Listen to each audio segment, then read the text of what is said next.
कितना भी अगर कोई वास्तु दोष बता दिया, पितृ दोष बता दिया, काल सर्प दोष बता दिया, कितना भी अगर कोई दोष बता दे,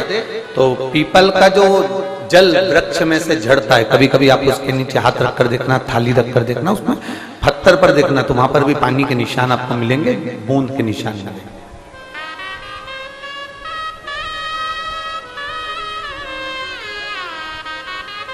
मात्र उस पीपल के वृक्ष के जल की एक बिंदी, एकमात्र बिंदी, शंकर भगवान का जो शिवलिंग है, जलाधारी है, चरण है, गणेश कार्तिकेय का स्थान है, अशोक सुंदरी का स्थान है, और प्रत्येक जलाधारी में से पानी बीच में से आकर नीचे की ओर गिरता है, नीचे की ओर गिरता है। आप लोगों के स्मरण में हमने पहले भी बताया कि राइट में किसका स्थान है? गणेश जी का, लेफ्ट में कार्तिकेय, बीच में अशोक सुंदरी। ये क्या है? पार्वती जी का हस्त कमल, शिवलिंग, और ऊपर से जो जल एक एक बूंद शंकर जी के शिवलिंग पर गिर रहा है, वो शंकर जी की 5 लड़कियां, जया, विषहरा, शामलीवारी, दौतली और देव, शंकर जी की 5 लड़कियों, एक एक बूंद पानी शिव जी पर गिरा। जहां जल नीचे गिरता है, उस स्थान से जहां तक जल बहकर जा रहा है, उस स्थान तक 33 कोटि देवताओं का स्थान, 33 कोटि देवताओं का स्थान। अब जहां पानी आया, जहां नीचे गिरा, उसके बीच में जो स्थान होता है, आप लोगों ने देखा है कि नहीं देखा? जिनने देखा है जरा हाथ उठाओ। ये पानी जैसे यहां तक आया और यहां के बाद नीचे गिरेगा, तब वो नाली के माध्यम से बाहर जाएगा। तो जितनी दूर यहां से वो नीचे की ओर जो गिर रहा है, यहां से वो नीचे की ओर जो पानी जा रहा है, ये जो स्थान होता है, ये हमारे 3 दोषों को निवारण तुरंत कर देता है। एक हमारा पितृ दोष, एक हमारा काल सर्प दोष, और एक हमारा वास्तु दोष का निवारण ये तुरंत करता है। और ये तो हमने केवल आपको शिव महापुराण के माध्यम से बताया कि ये 3 दोष का निवारण कर देता है, पर यदि कभी आप ध्यान से लिंग पुराण को पढ़ेंगे, आप यदि लिंग पुराण को पढ़ेंगे और गीता प्रेस गोरखपुर की लिंग पुराण को लाकर यदि आप पढ़ते हैं, या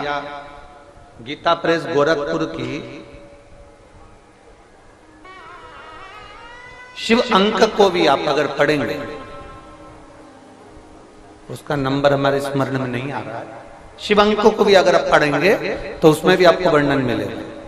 कि हम तो केवल 3 दोष का बता रहे हैं, पर हमारे शास्त्र तो यहाँ पर और भी दोषों का वर्णन कर रहे हैं। जैसे किसी ने बता दिया आपको शनि का दोष है, किसी ने बता दिया मंगल का दोष है, किसी ने बता दिया आपको केतु का दोष है, किसी ने बता दिया आपको राहु का दोष है, किसी ने आपको कह दिया कि बृहस्पति का दोष है, किसी ने कह दिया आपको ये वाला दोष है। दुनिया के जितने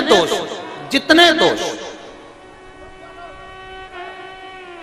पीपल के वृक्ष के झड़ता हुआ जल की एक बूंद का स्पर्श, भले वो सूख गई हो, उसका एक स्पर्श मात्र जहां पानी नीचे की ओर गिर रहा है, उतनी परिधि, उतनी जगह के बीच में जहां से पानी गिरता है, बस उस स्थान पर अगर वो उंगली अपना नाम और गोत्र का स्मरण कर कर भी लगा दी जाए और एक लोटा जल चढ़ा दिया जाए, तो ये जितने दुनिया के दोष हैं वो अपने आप समाप्त हो ही जाते हैं। शंकर की भक्ति का है बोल बम का नारा है।